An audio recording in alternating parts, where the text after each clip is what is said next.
Greetings, everyone. Pete Pardo here from Sea Tranquility. Welcome to another episode of the UK Connection. 3 weeks in a row. That's that's a record for in recent times. And of Yes. course, along with me here, Simon Bray and Steven Reid. As always, the other two-thirds of this wonderful cast of characters here on this show. So, greetings, gentlemen, Good evening, afternoon, whatever. wherever you all might be. Right? It's, it's some time of day everywhere. So, for those of you who are watching in the UK, hope you're having a great evening. Hope we give you some fun and enjoyment here this evening. If you're here in the States, well, it's Saturday afternoon, and hopefully you're having some good weather. I tell you, while this episode is airing, I'm going to be outside in the back in the pool with a whole bunch of cousins, family that are coming in from out of state. We do it once a year, every year, and that's what I will be doing. So, guys, I will not be in the chat or any of that stuff, so you'll have to carry on without me. So, Disgraceful. Disgraceful. I'm telling you, it's terrible. It's People terrible. say you're dedicated, Pete. Not really. Not really. I try to be. I try to be. So today's topic, once again, we really enjoy doing these. We are going to revisit a year in the past. As you all know, we have been doing this Sea of Tranquility webzine thing for a long, long time. And at the end of every year, we put together lists of our favorite albums of the year that we've heard, that we reviewed, all that sort of thing. And then what we like to do on this show is we like to go back in time and look at what we posted as our favorite albums and say, yeah, that was pretty accurate.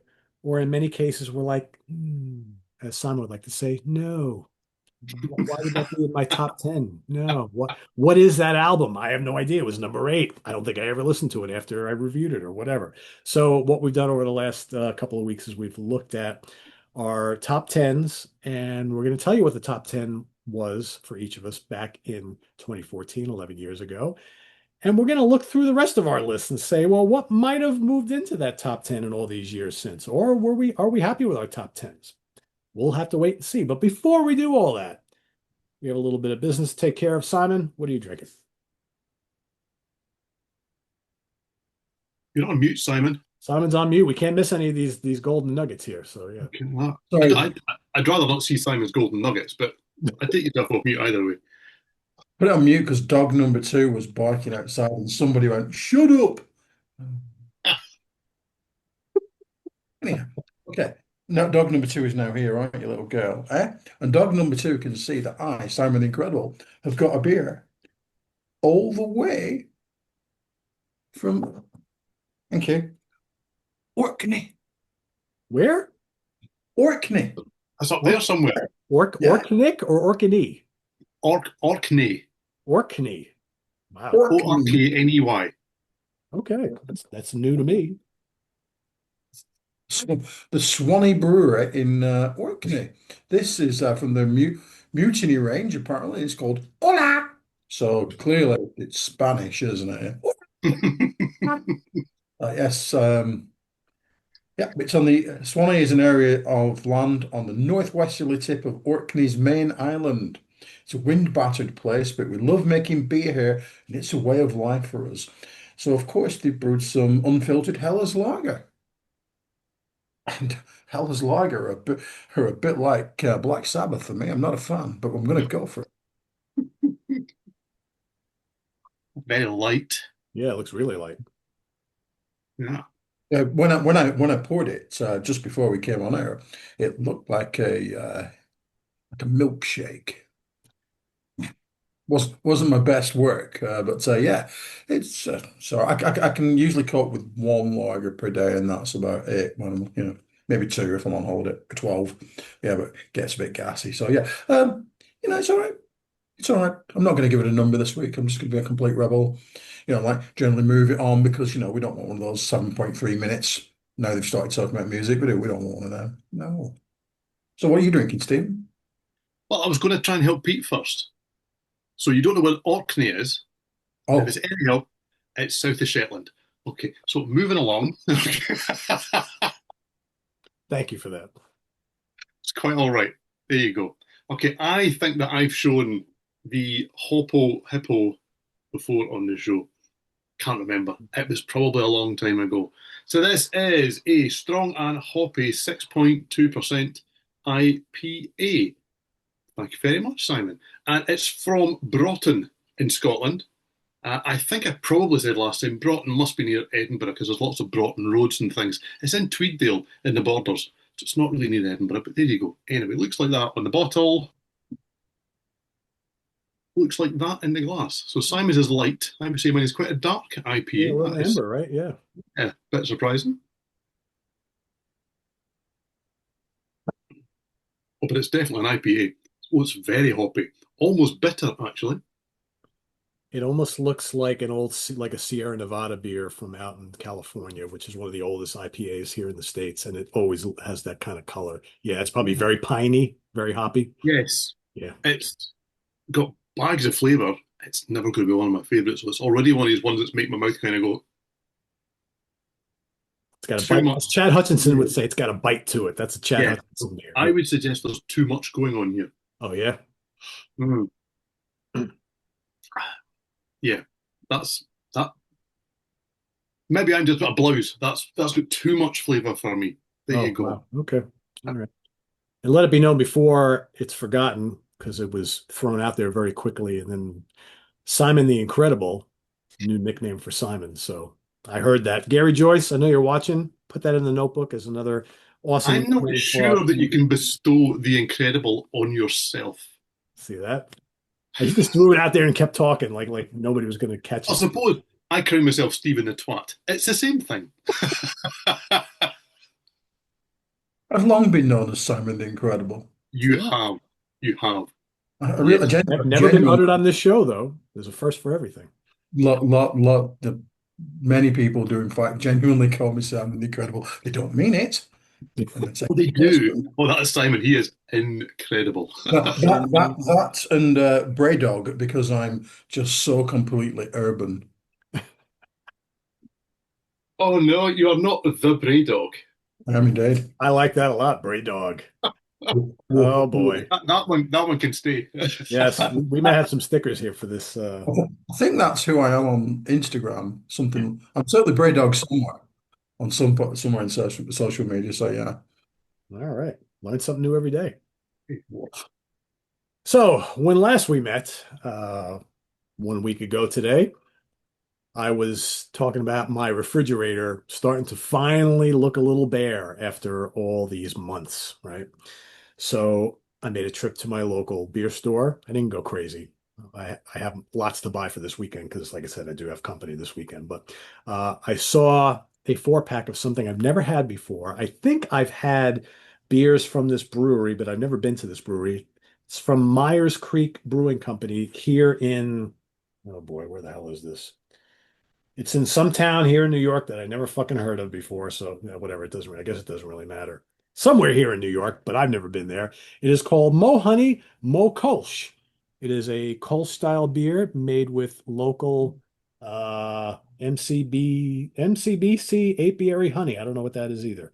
4.5 ABV. It looks something like this. And I will say I had one the other day. It's really good. And it's still really good. It's really refreshing.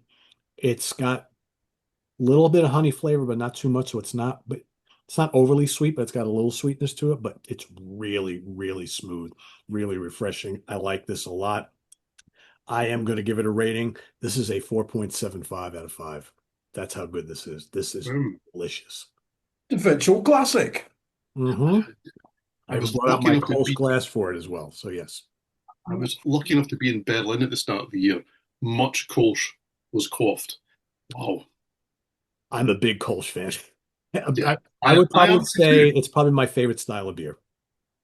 Where we ate on the first night, they served you Kolsch, and you got it in a glass just like yours, Pete. Yep. And if you emptied it, they came and they brought you a new one until you put your coaster on top. That was the signal for That you we're were done here. That is a messy situation sometimes. I can imagine. Especially the more you have, you forget about putting that coaster on. They keep refilling. You're like, oh, all right, why not? It was a fabulous place. Loved it. Yeah, that sounds good. So cheers, gentlemen.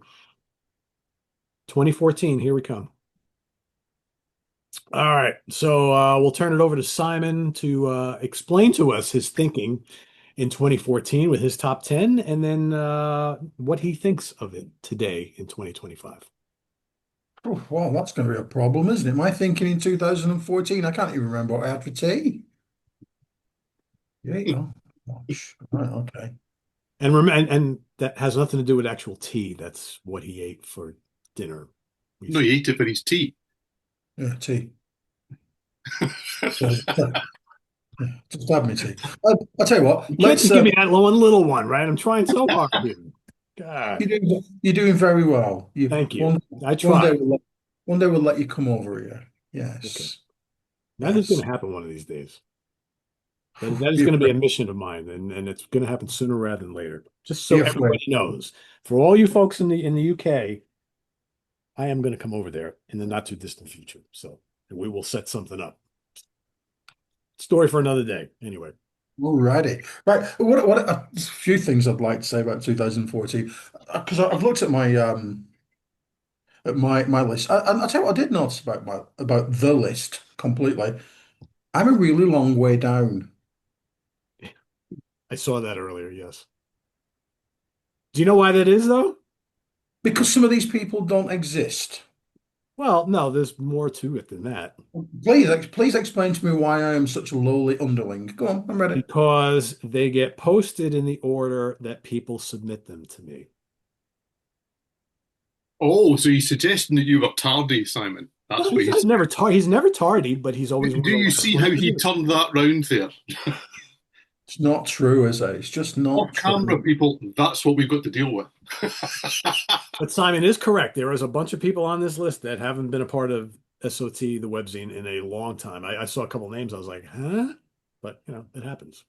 People come, people Anyhow, go. But the three of us, forevermore, right?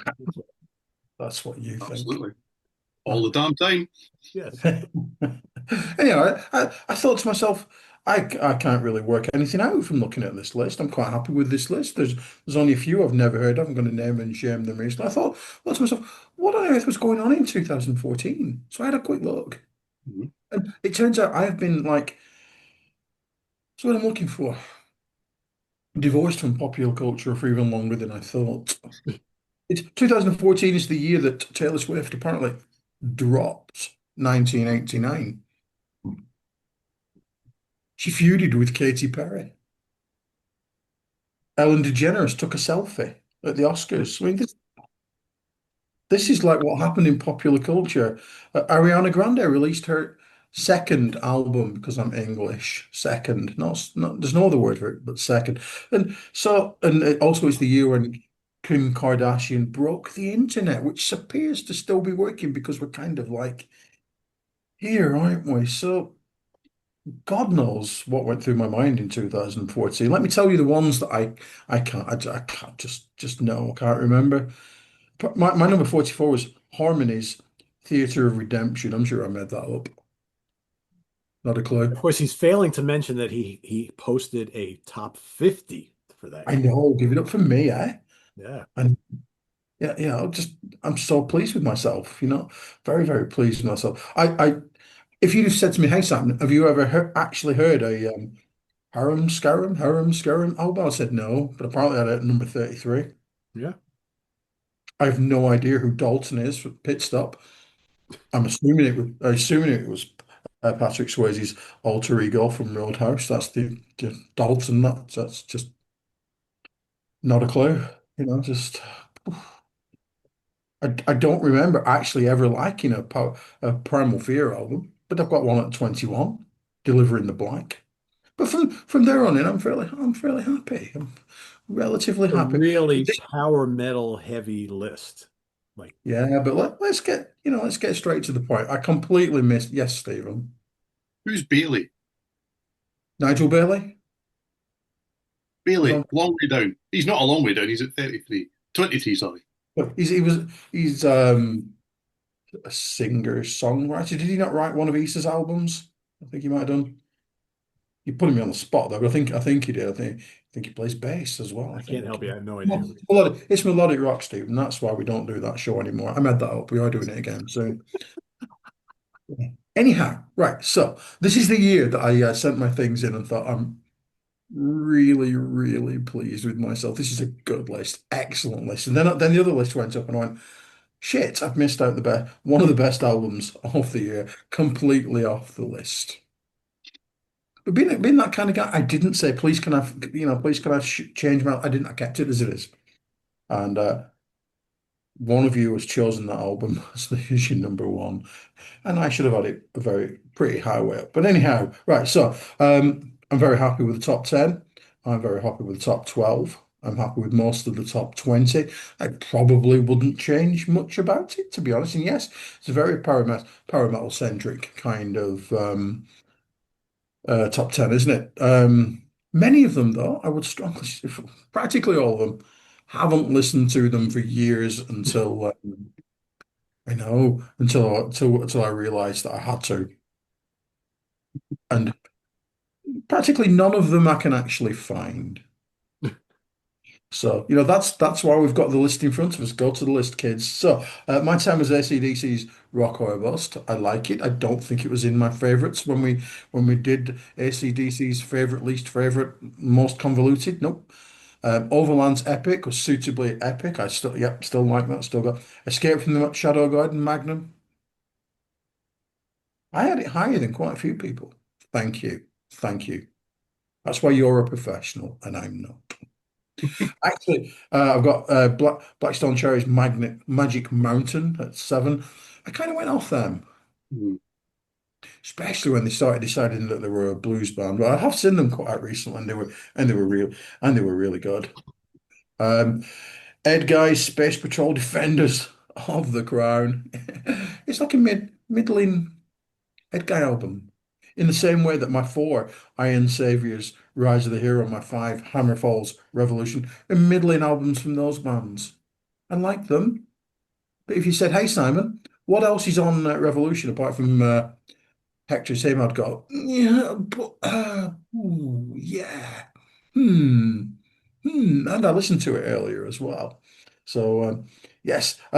Hilariously, I had the Choir Boys at number 3. We're not going to mention that because me and Stephen have got them in our sights, but it's a good album.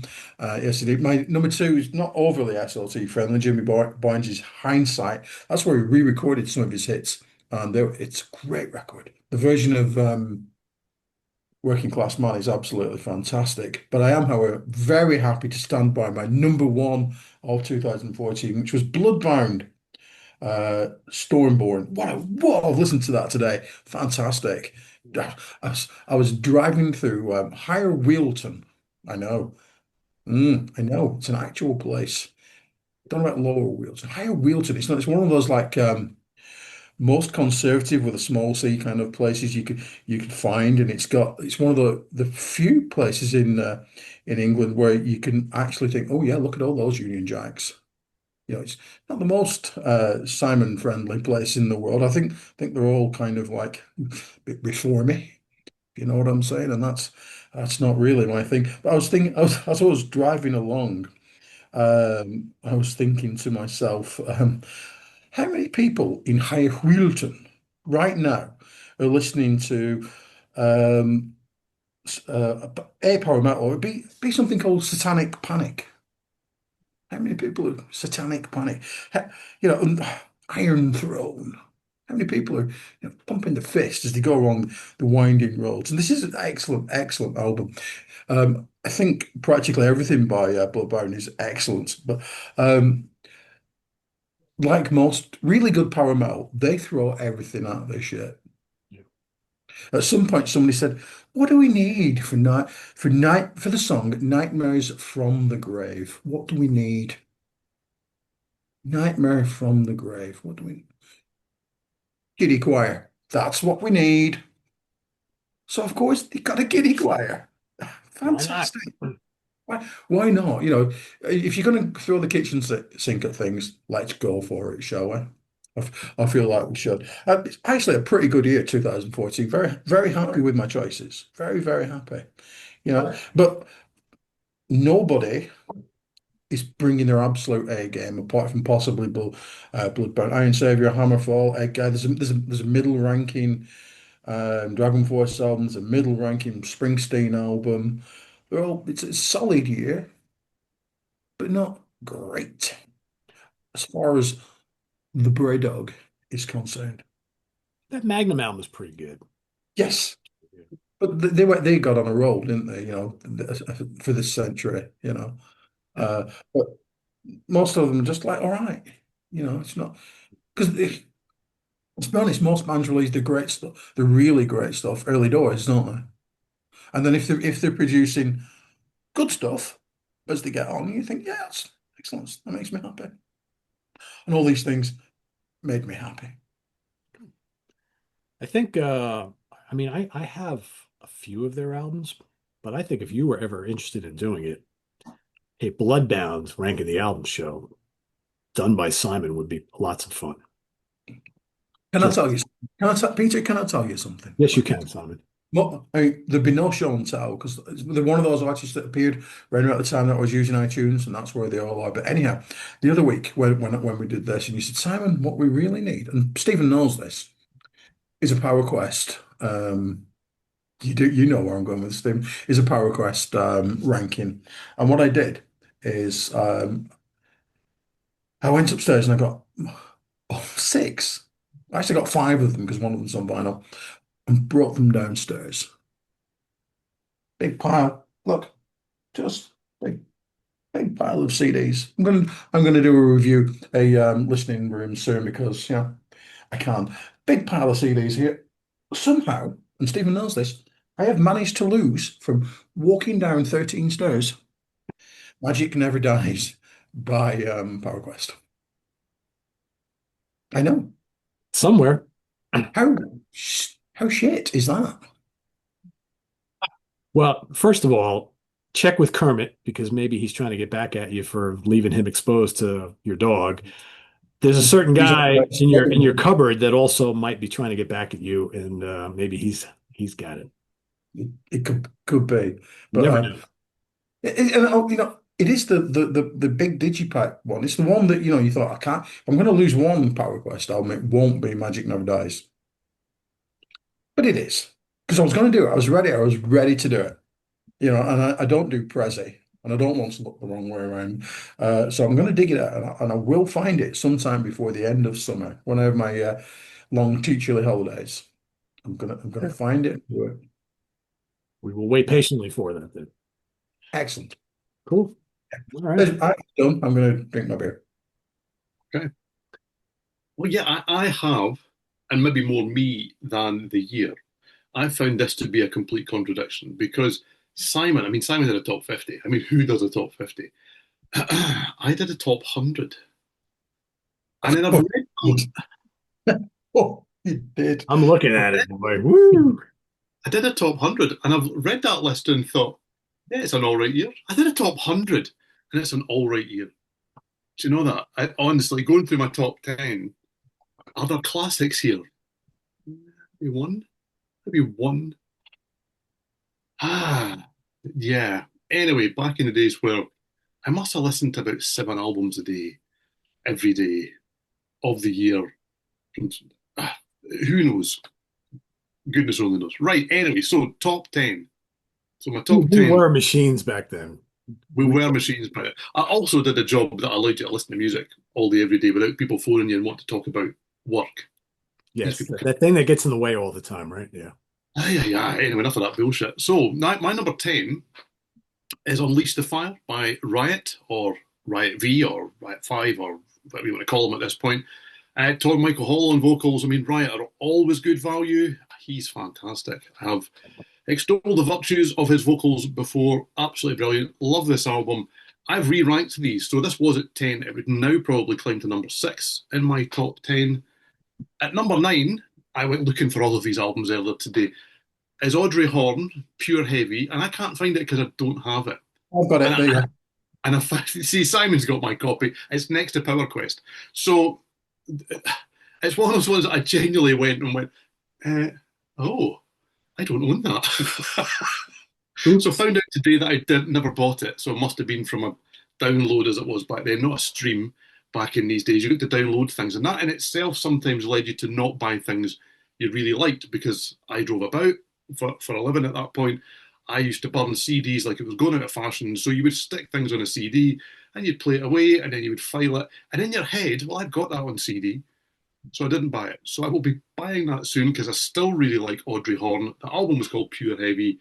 I have written back 10 years ago, 11 years ago, another rompingly good blast of heavy rock goodness from the Horn. Okay, and I stand by that. They're just good fun rock. They really are. They know exactly what they are. So it was at 9. I've now slotted it in at number 7. Number 8.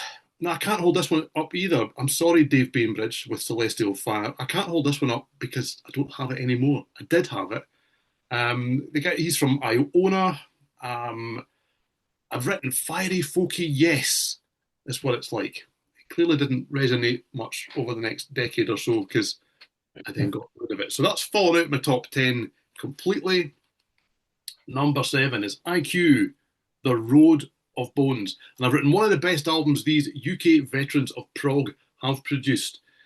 I probably now would go as far as to say it is their best album. This, with hindsight, and the way that I come back and look at these when we do them is, yes, I play some of them again because I want to. Yes, because to be fair, I need to refresh my memory on some of them. But what I try and think is what albums from, I mean, we've done this for a few now, 10, 15 years ago, have I listened to most in the meantime? This is the album I've listened to most from this list in the meantime. This, therefore, would now be my number 1 album of the year. This is fantastic stuff. It's moody, it's dark, lyrically it's quite depressing, to be fair, but it's bloody good. And IQ are great when they're on form. Wow, are they on form here? Okay, number 6, Threshold, For the Journey. This is the last album they ever did with Damien Wilson, who's now in Arena. This was his 2nd, 3rd, 4th, 10th stint with the band. I really like this. It stands up. It is that kind of classic UK prog rock / metal. It isn't really metal. It's too heavy to be rock. It just has that kind of UK sound. It's really, really good. Love that. It was number 6. It would now be number 5. This nice little promo that I got here. This is Annette Olsen's first solo album after Nightwish. This is Shine. And I just think this is a really honest album. It would have been really simple for Annette to come out with something that basically went, I sang with Nightwish, and it sounds like Nightwish. And it really doesn't. It rocks in places. It is a pop album in places. It's kind of got a Kate Bush feel in places. I think this is just music that she likes to sing, and it allows her to show off what a fantastic voice she's got. I've listened to this a lot in the years from 2014 to now. This was number 5. It would now be number 4. Number 4 was, as he picks up the wrong thing, Vanden Pla, Chronicles of the Immortals, Netherworld. And I think it's his Path 1 or something like that. You can tell it's prog metal because its name's longer than the album. This is great. Vanden Pla first couple of albums, yeah. After that, they don't do bad albums. They just don't do bad albums. So I don't think this is actually one of the best. Still bloody great though. And I really connect with Vanden Pla and their sound. They seem to be out of the kind of the big boys of progressive metal. They all seem to be just outside of that when people talk about the genre. To me, they're slap bang in the middle of it. You know what you're going to get. They don't really muck about with their kind of process and their sound too much, but that's because they're good at it. They're really good at it. So I don't actually think this is one of their best albums. It was number 4. It would be my number 2 from this year on the rate of how much have I played these albums since. Number 3 was Tim Bowness. So this was half of No Man with Steven Wilson. He's done a lot of these albums, solo albums. This is Abandoned Dancehall Dreams. And I absolutely loved this when it came out. This is his 2nd solo album, but it was his first for a decade. And I've bought everything he's done since. And I don't know, I just find that kind of melancholy. It's very melancholy. He's got a very melancholy voice. His lyrics tend to be, I think Abandoned Dancehall Dreams is roughly a concept album about a guy that used to be an entertainer that's kind of on the downward slide and has a bit of tough life and trying to maintain that. And the whole music feels like that. I put Tim Bowness albums on now and really like them. I'm not drawn back to them very often. So this is not in my top 10 at all if I was to redo this, not in the slightest. Um, Number 2 back then was Enchant with The Great Divide. I really like this. This was their final album. Unfortunately, they have announced that there is no more. Ted Leonard, Spock's Beard, whether they're a thing now or not. Part of Seeking Animals, he's part of this.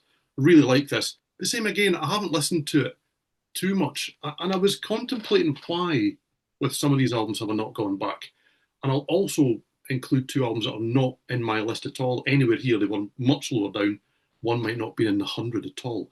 And that was, which I think Pete will come on to at some point, Redeemer of Souls by Judas Priest and Pale Communion by Opeth. And I thought, well, why haven't I played those albums a lot? Because they're really good albums. And Simon's kind of alluded to it. I suppose with some of these classic bands and classic artists that have got lots and lots of albums, you don't necessarily go back to the ones that are good, but not quite at that pinnacle, because you've got so many great albums from those bands to choose from. On Opeth, I tend to like them when they're either really, really growling or somewhere kind of in between. Pure Communion was kind of the first one where they kind of went, no, we don't really do either of those things anymore. It's fabulous, it's wonderful. I don't listen to it very often. So that's why it doesn't feature here, and people might think with my musical taste that it would. But there you go. The same kind of goes for Enchant in that I really like them. It's not necessarily the album that I go back to. So it's number 10 now, was number 2. My number 1 was Hydra by Within Temptation. I was kind of peak Within Temptation at this point. I really liked The Unforgiving, which was the one before, because it kind of sees them move into a really commercial melodic rock sound, and that, no great surprise, clicks with me. And Hydra sees them trying to do something a little bit different. And at the time, I mean, they had some growls and they had some various things. And I thought, oh, wow, yeah, it's more of the same. And I really like it. It's the best thing of the year. And I haven't listened to it very much at all since. And I listened to it again and I think it was good. It's all right. It's not bad. It wouldn't necessarily be in my top 10 at all now. So what would have broken into my top 10? Well, Outsider by Uriah Heep would. I've now popped this in at number 9. You know what you're going to get from the latter era of Uriah Heep. You know what it's going to sound like. It's going to be keyboard heavy and it's going to have mega riffs and it's going to have Bernie Shaw's great vocals. They just can't go wrong. They haven't done a bad album for decades. Decades. And this is just up there. It's just really, really good. Really like that. I also have Hypnoticae by Tom Petty and the Heartbreakers, which I would put in number 8 now. I didn't connect with this quite so much back when it came out. It was number 12 on the ginormous list that I wrote. And I liked it, but I didn't love it. It's much more uncompromising. And to me, it has aged really well as an album. I just think there's a real depth there. I think there's an honesty about it that I really like. I like Tom Petty in general, to be fair. But it's been a grower and I have listened to it a lot over the years. And I've also put in, at number 20 it was, but it would be my number 3 now, Smash Fashion with Big Cat Love. Okay, and I wrote, simply the best 70s rock album released in 2014, Retrotastic. Anyway, apologies. That's who I am. They're an LA-based band, but they kind of sound half US, half UK. If you wanted some touching points with this band, they sound like The Sweet, they sound like Mott the Hoople, they sound like Kiss, and they sound like Cheap Trick. And this album is great. This was a third album.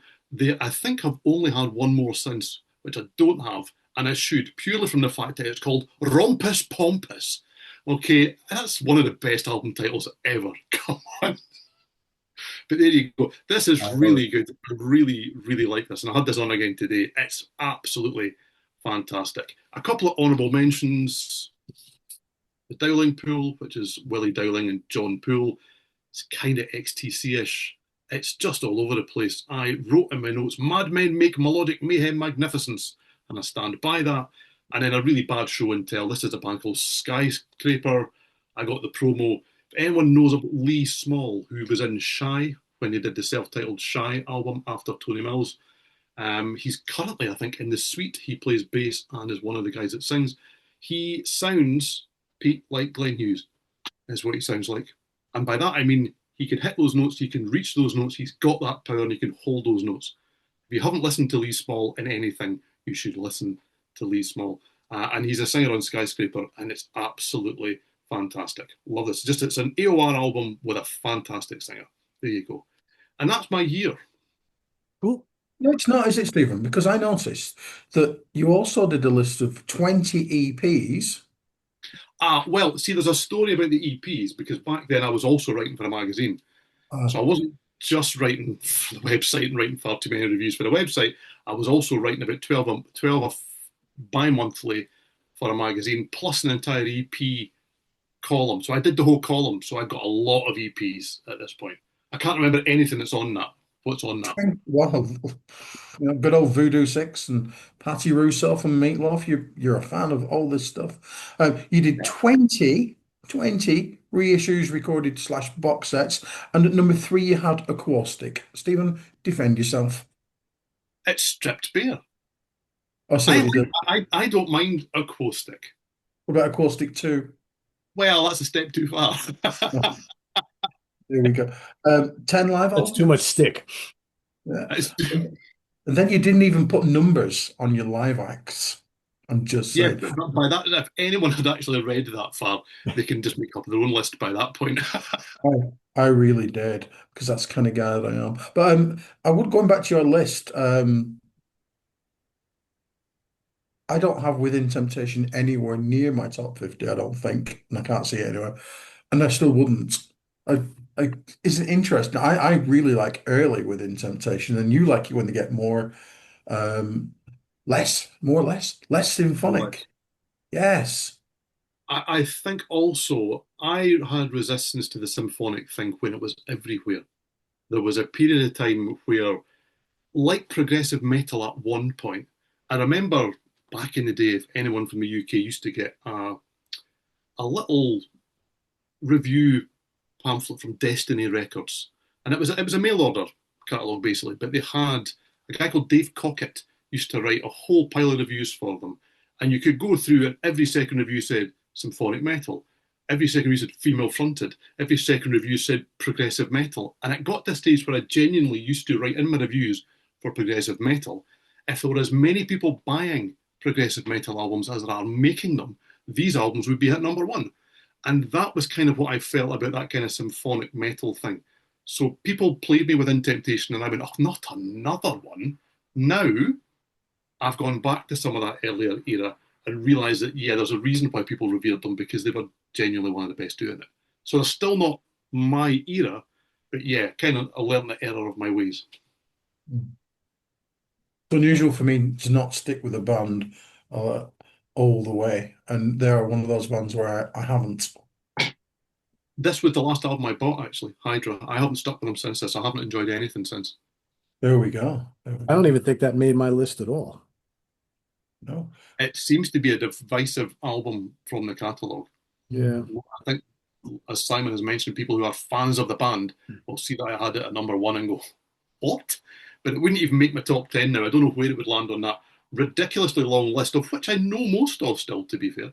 But yeah, it would be much further down than it was then. Some albums are very much a snapshot in time where you just go, wow, this is amazing. And you play it and you play it and you play it, and then you go and review some stuff, and then you come back and go, oh, it's still fantastic. I love it.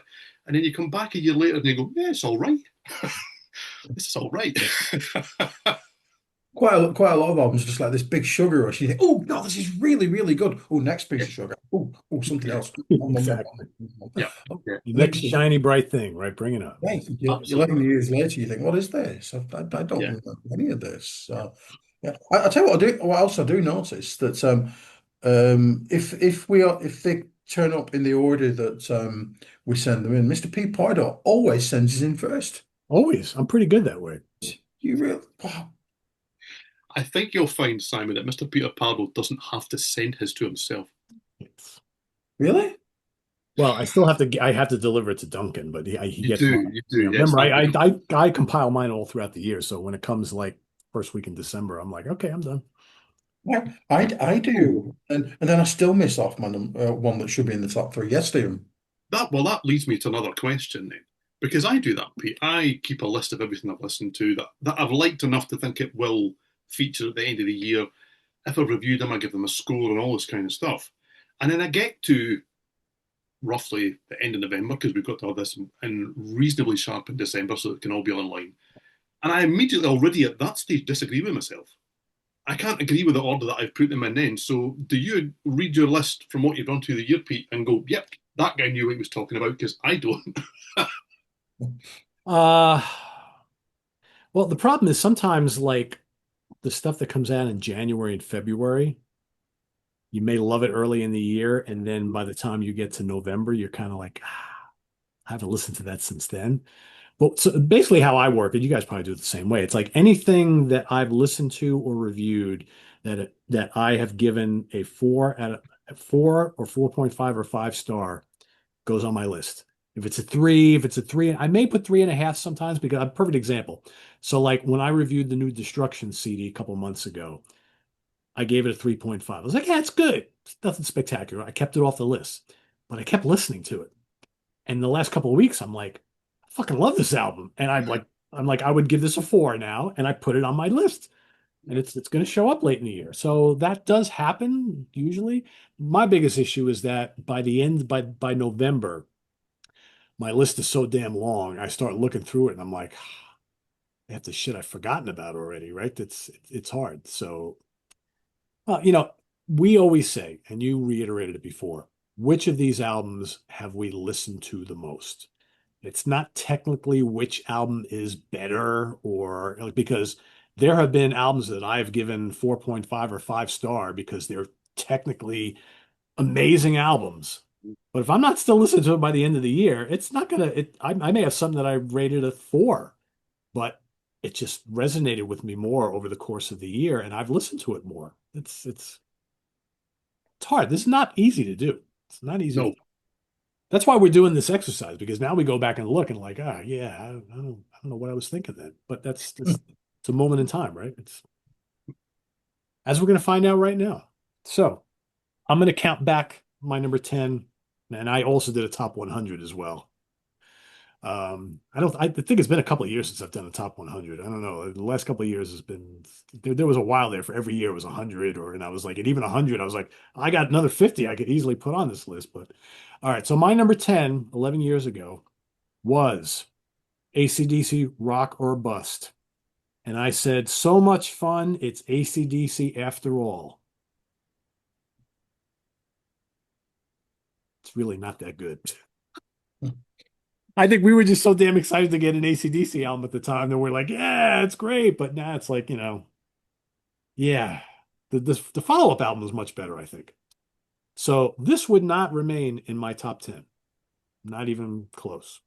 So that's gonna go. That's going. Goodbye. My number 9 was the self-titled release from Blues Pills, Swedish blues rock band. I wrote incredible 70s style blues hard rock album from these youngsters. It's really good. I still really like this a lot. Female vocals. I don't know if it would stay in my top 10, but I do like it a lot. So this one is kind of iffy. Would it stay or would it go? I don't know. My number 8, Exodus, Blood In, Blood Out, Blood Out. Okay. We've got Zetro back on vocals. It's a very, very good thrash album from Exodus. I don't know if it's top 10. We're not off to a good start here. My number 7 was California Breed, self-titled. Now, at the time, I thought this was great because I was so disappointed that Black Country Communion were no more. And Glenn Hughes and Jason Bonham put this together very, very quickly with Andrew Watt. Of course, we know Andrew Watt now. He's worked with Ozzy and doing producing and all this kind of stuff. And at the time, I was like, oh, this is great. Glenn Hughes, yeah, it's the next best thing to Black Country Communion. It's not very good. no. I remember like about a year or two after it came out, after I like completely stopped listening to it, I was like, well, it's been a while since I listened to this. Let me go replay it. And I'm like, yeah, it doesn't hold up well. It's like I think I wanted it to be great because I was missing Black Country Communion so much that I was like, wow, this is the next best thing. It's as good, right? Who cares? They broke up. Yeah, this is it. And then this band broke up like shortly after they toured and was no more. And it's not very good. It doesn't hold up well at I all. I heard that was a bit confused by it because, like you, I thought, oh, that really, this will just be a continuation of Black Country Communion, who I love. And then they opened for, and I'm going to get this wrong, so apologies. I think Slash featuring Miles Kennedy. I think they opened for them in the UK. They They opened opened for up for Steve Alter Reid. Bridge. They opened up for Alter Bridge here. Alter Bridge, well, maybe it was Alter Bridge as well, because that's all roughly around the same sort of time. So yes, maybe Alter Bridge they opened for. And I thought, you know what? I'm sure when I see them live, it'll all click and it'll all make sense. And there's a reason why I don't own that. They were not great live either. Yeah. I mean, Glenn sounds great, but the songs Yeah, are just not memorable, and I don't really like Andrew Watt as a guitar player. no. I After mean, this, and Glenn is great live because he's always great live. He's oh yeah, yeah, incredible live, but he just the songs aren't there in my humble opinion. yeah. And it was really telling that, like, right at the beginning of the tour, Jason Bonham was talking to Phil Collins, and Phil Collins was like, I could use a drummer for my tour. Okay, I'm there. Because he's like, yeah, this is going nowhere, right? Yeah, exactly. Yeah, So that would not remain either. All right. So from here it gets a little better. So my number six at the time, and I didn't pull the hard copy, I do have it, was Irish black metal, extreme metal, doom band, whatever, Primordial, Where Greater Men Have Fallen. That's a really, really great album from them. Really good. It's like the Primordial early on were kind of like a black metal band, Irish black metal band. A lot of their more recent albums are more kind of doomy. I don't know, they really don't fit any description. They're a metal band they're very emotional vocals and heavy and great, great stuff. So I had that was my number six. My number five was Delivering the Black by Primal Fear. It's still a top 10 for me. I don't know if it would necessarily be number five, but I like it quite a bit. I like all the primordial Primal Fear stuff. Too many PRs here. Great, great songs on here. Love Ralph Sheepers as a vocalist. So this still stays in my top 10. May or may not be number five. All kind of depends. My number four at the time, which this would be higher, was Uriah Heep Outsider.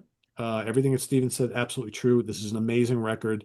They have not released a stinker in a long time. Probably since I would say Equator. I think every album they put out has been maybe Different Worlds is a little weaker than some of the other ones, but certainly everything they've released since the 2000s has been amazing. And this yeah, is yeah. fantastic. Great production.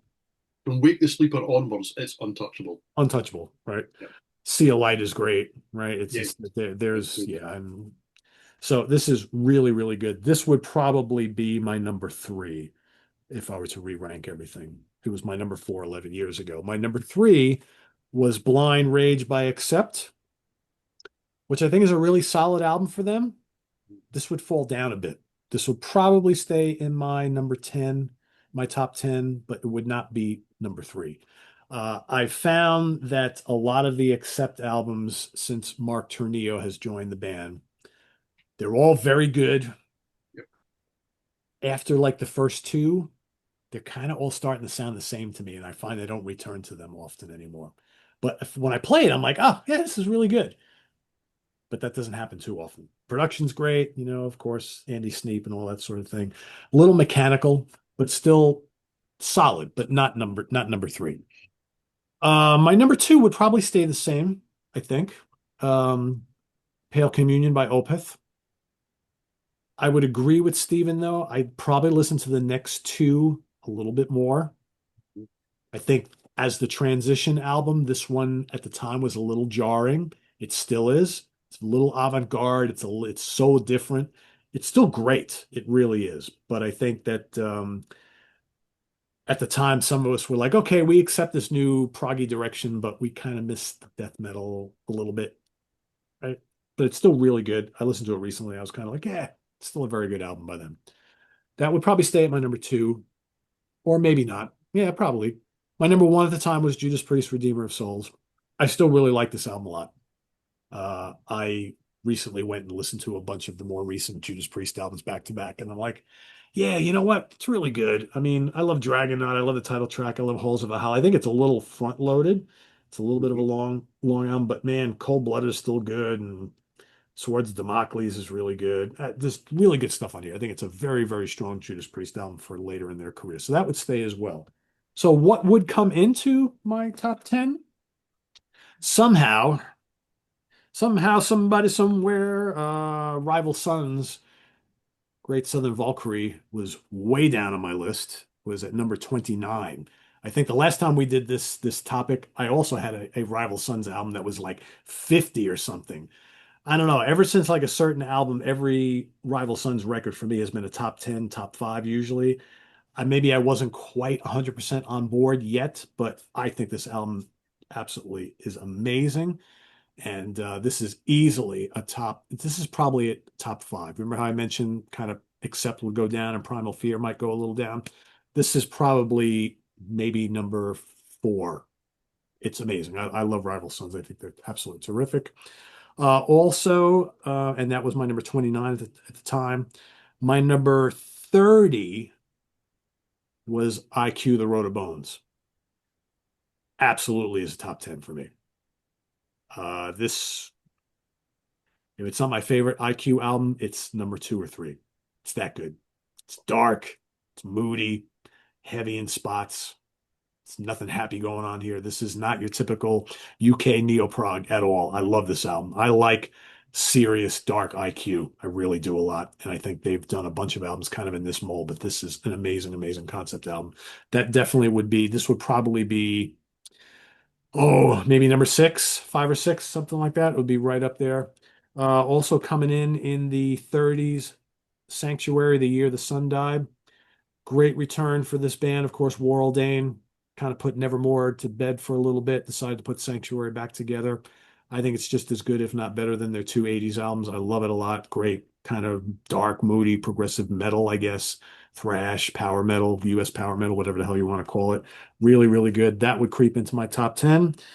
And something at the time that I really didn't give it much thought, and it was, God, it was way down. It was like number 85 on my list at the time in 2014. I did a ranking the albums episode of this band a couple months ago, and I just absolutely fell in love with this album and everything they've done in real recent years, whether you think they're still legitimately should be called Riot or whatever. Unleash the Fire is amazing. I absolutely love these Riot 5 or Riot V albums. I think they're terrific. Again, whether you want to call it Riot or not, whatever. It's great heavy metal. That's all that really matters. An amazing singer. We miss you, Mark Reale, but man, the guitar players in this band are just absolutely smoking. These songs are so good. Ah, love it. Sitting at number 85 was like a travesty. I saw that. I was like, no fucking way. Top 10. Absolutely for sure. Sorry, AC/DC. Kick to the curb in favor of this. People are like, there's no way that Riot 5 is better than AC/DC.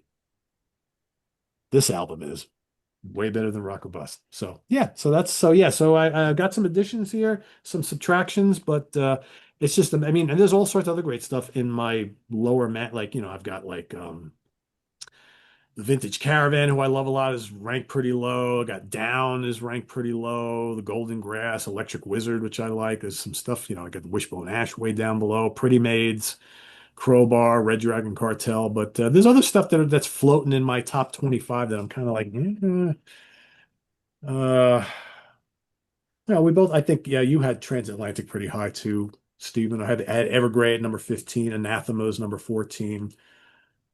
Brain Dance at number 12. I loved Brain Dance a lot back in the early 2000s. I haven't listened to them in like almost 20 years. Or, well, this album in 11 years. I don't think I've listened to it since.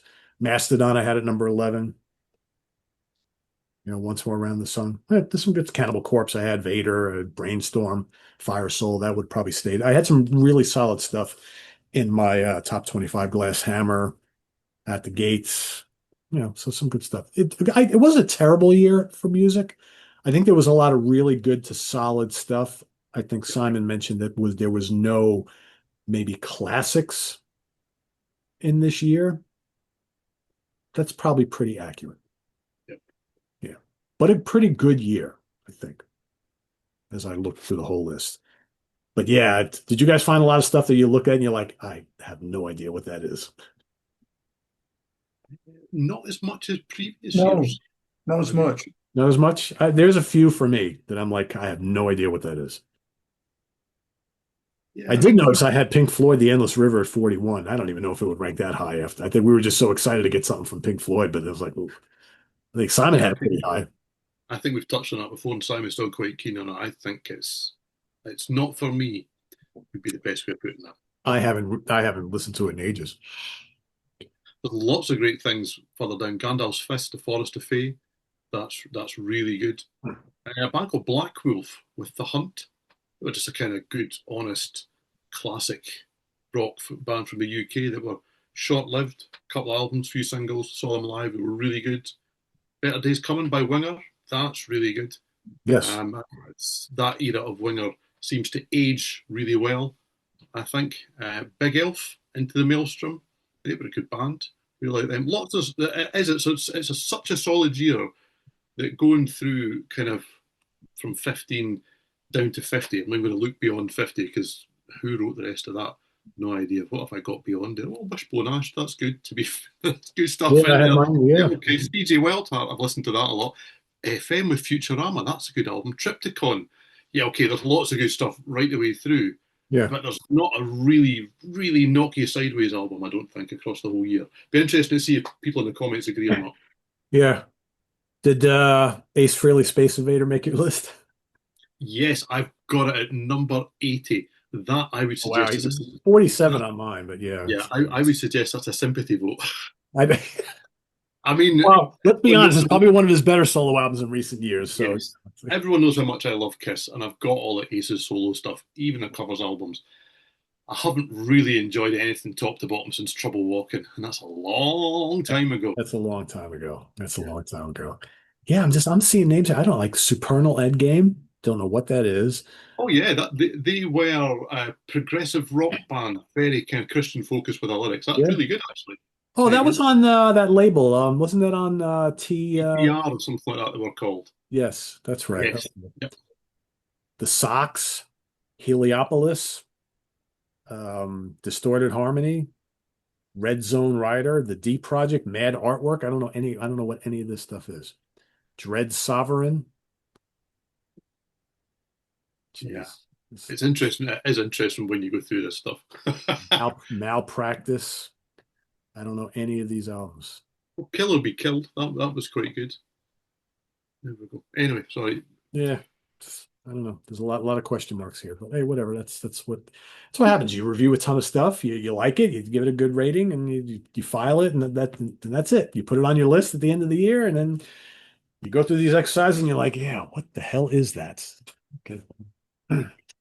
All right. Well, for everybody watching, you know how it works. Go back and look at what you thought was really good back in 2014 and list them down in the comments below, or just go ahead and search what was released in 2014 that you're actually still listening to this day, because that's kind of what it's all about. And put those picks down in the comments below. If you want to check out our list, just go over to seatranquility.org. Click on the sections heading on the left-hand navigation bar and click annual best of. I mean, I could just put the link down below in the comments, which I will, but if you want to go through the whole process, click on that, go to 2014. You can see all of our lists and all these people who are no longer involved with Sea of Tranquility that we don't even know who they are anymore. I don't know. And see what they picked as well. So, You you do know, realize you've just explained how to use the internet. I know. I know. Well, I just wonder how many people are going to go to who don't go to the webzine and go like, oh, that's a really old looking website. Yes, it is. We understand that it is, but it functions for what it is, right? It is a database of reviews, and all these newfangled websites that you see up now are more like kind of like these WordPress type things, and they don't really mesh with this format. And quite frankly, we're not going to lose 20 some odd years of 25,000 plus reviews just because we want something that looks a little flashier, right? So it is what it is. It's If you want to know what the Bray dog was thinking in 2014, that's where to go. yes, That's where exactly. to go. And Simon's reviews are fabulous. So Yes. come on, check it. I've just had a look at what the Bray Dog was thinking in 2015. I haven't got a goddamn clue, so that's going to be a good one. About half of them, I'm 100% confident I made that shit up. Not real bands, no, not real albums, no. Oh, I have to go take a quick look now here. I've not even considered. Let's not do that show. Well, that's a story for another day, right? That's Yes. a story for another. I mean, to be fair, it's in the future, quite far in the future. But yeah, it's definitely a story for another day. I have to look at yours, Simon. We're both That's at the good bottom. because That's terrible. equally worryingly, I've just looked at 2024 and thought, what the heck? Oh yeah, yeah. There's stuff in your top 10. I've got no idea what some of that is. Thanks. Yeah. There you Even the go. people who read them don't know them. So, we're all good on this one. He's got, Well, I was tardy that year. I was last. yeah, that's right. Look at that. Wow. And another 100 plus. Yeah, look at that. Oh, Wow. it's not, is it? I never got that far No, it's a down. hundred. Yeah, it absolutely it is. Oh, it's 100. I've written 20 live, records. 20 live shows, 10 live albums, 20 reissues, Does 20 this guy EPs, never and shut up? 100 albums. Woo! Fortunately, I've equally seen the list for the rest of the year and it's not on it. So, good times. Yeah, not on for a while, put it that way. Not for There a you while. go. That's all right. What We'll get is so the next show? What we're going to do in 2 weeks' time? This is a topic that the Bray dog came up with, and I Are have to say, it's you going to honest keep this topic. going? Is this going to be Oh, a thing? absolutely. I did say that on stage. In that case, woof. If you're going to Simon do the that, Incredibles. Uncle Simon is now the Bray Dog. yeah, if you're going to woof every time I do it, then you're Uncle Simon. Okay, so you have to Woof. control I can woof on both of them. I can't be incredible, but I can woof. that. You I will can not. woof. I will not woof every time you do it. I promise. Okay. Okay. So yes, this was an idea that the Bray dog came up with. Okay, and it's just one. It's like, yeah, okay, I like the sound of that. There might be a few different ways of approaching it. We may find out. But in short, what Simon messaged me one day was, "How do I have so much by this band?"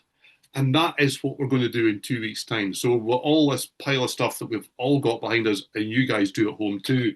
How there are some bands where you just look at it and you go, who bought all this? How have I got so much of? How did that happen? And that is roughly what we're going to do in 2 weeks' time. How do I have so much by this band? What are we doing? Three each? Three each. Yeah. Okay. Yeah, I have two. I think because I haven't given even a thought until right this second. And right off the bat, I'm thinking, I think I have two of my three, and I think I have all three already figured out. I don't even need to go look. I just know. So, There's one that came straight into my head, and that's because back in the day, I had 90s itis. I'll explain what that is in 2 weeks' time. ooh, okay, cool. Wow, this should be a good one then. It's going to be a lot of CDs sitting around my chair in 2 weeks. And What? the funny thing is, because everybody can see my collection behind me, someone like a George LeMay is going to be like, I see lots of space open on J and D and R. Dead giveaway, right? So I'm Yeah, gonna, at the risk of giving away too many secrets, before we recorded the Jethro Tull review a few days ago, Pete did mention that George had been in touch with him to say, it looks like you've got space next to, and if you move your elbow, I'll probably remember what the album is, but I can't see it for your elbow right now, Pete. Whatever the album was, oh, and I can't see it now. No, what was it? What was it? Nectar.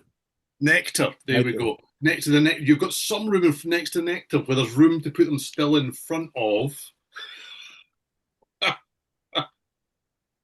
Not much, but there is some. That's about it. Oh, Oh, dear. wait. I got room on E and F. Just a little bit. Come on, everybody. You need to suggest at least three bands for E and F that Pete needs to buy to fill that space. Oh, I'm trying to get At rid of least stuff. three. I would go five. Say 10. I need to You make just know room. somebody's going to do it. I need to make room. And the funny thing is, here's what really sucks about doing it this way. And I really don't have a choice until I get rid of stuff and redo it. But yesterday, I was up on my ladder because I had to get on a ladder to get some of the stuff. The problem is when you have it like this, when you have stuff facing out, if by some chance one falls off the top shelf, as it's falling down, it knocks things off on the shelves below it. So I was up grabbing something, although I was grabbing a Bruce Dickinson one for the Hudson Valley Squares the other night. And the newest album is facing out. That fell. It then knocked down a Dokken album. It knocked down a couple Destruction. It went down and knocked like 10 things off. So it's just like on its way down. And I'm just like, And of course, two jewel cases got broken in the process. I had to go re-plug, and I'm just like, this is ridiculous. I got to figure something out here. Can't take it anymore. Yeah. Can you Oh, find that Quest album for me? I think it's just over. yeah. Somehow it wound up over there. You see, my P is down below. So it's Yeah, probably that's it. That's it. Yeah, just send it over to me okay. All right. in my next box, and I'll get on that straight away. Speaking. So we were joking the other day. Somehow I realize we're still taping here, but I was telling Steven that I'm filling up a box of stuff that I want to donate, get rid of. And Steven's like, "Oh, you're just going to package that up and send it to Simon?" I'm like, "Well, that would be like a $500 box to ship over there." I said, "But I probably should tell Simon what I have in here in case he wants any of it." Yeah. Let's do that off air, shall we? Yeah. Okay. Well, it's not full yet. I have to wait till I get maybe next week because I'm taking vacation time next week and I'm dedicating a day to dealing with this place. So what I will do, Simon, is I will do that. I will say, okay, here's what we got. Well, given the amount of views that the Bray Dog brings in, I'm feeling sure a $500 box is the way to go. Simon and He, Obed, what is all this shit? he did mention when I suggested that, he was like, "Wow, the shipping on that's going to be incredible." Oh, a lot of stuff. So anyway, folks, now that we blathered on for an extra 5 minutes here, thanks for watching. See you in 2 weeks here on the UK Connection. Visit us on the web at www.seatranquility.org. We're on Facebook, Instagram, and YouTube all the damn time. I need to follow Simon on Instagram. I got to look up Bray Dog on Instagram because I think that would be. Are you following me? What? No, I haven't looked at you though. Oh, okay. But he won't I click the very, follow I button. You were very running away over rarely, here. So, oh, Simon, very it's the rarely Bray do. Dog. That means the Bray Dog looked at your account, Pete, and went, "Nah." You got to These are post like that. different That's like these stuff viewers on who are like, Facebook. I watch every episode, but I have never subscribed. I may consider subscribe. It's like you've been watching for 10 years and you haven't subscribed. Why not? It's like, Yeah, well, I'm saving it. It's like I actually am the Bray Dog, he is the Bray Dog. Okay, I'll look him up then. and I roughly only ever post about dogs. So Nothing wrong with yeah, that. Nothing wrong with that. or I go to the pub. Yeah, there we go. Those are your There options. you Thanks for it. go. Okay. I With forgot what I dog. left off. Woof. Down below, all the links to all the places you can help out the channel. And yeah, whatever. For Simon Bray and Steven Reid, I am Pete Pardo. I don't know where I left off. You know it all anyway, because I've only said it a million times. We'll see it back here in 2 weeks for another episode of the UK Connection. Tune in tomorrow, ranking the albums of a very cool band that if you don't know them, you should. Axe is the band. Awesome, awesome band. So check that out. That's coming up tomorrow morning, 10 a.m. Eastern Standard Time for you folks here in the US. I guess that would be what, 2 p.m.? Is it 4 hours or 5 hours? 5. 5 hours. Okay, so that would be 3 p.m. for all you UK folks. So check it out. Ranking the albums coming up tomorrow. We'll see you back here in a couple weeks. Take care, everybody. Enjoy the rest of your weekend. Take care.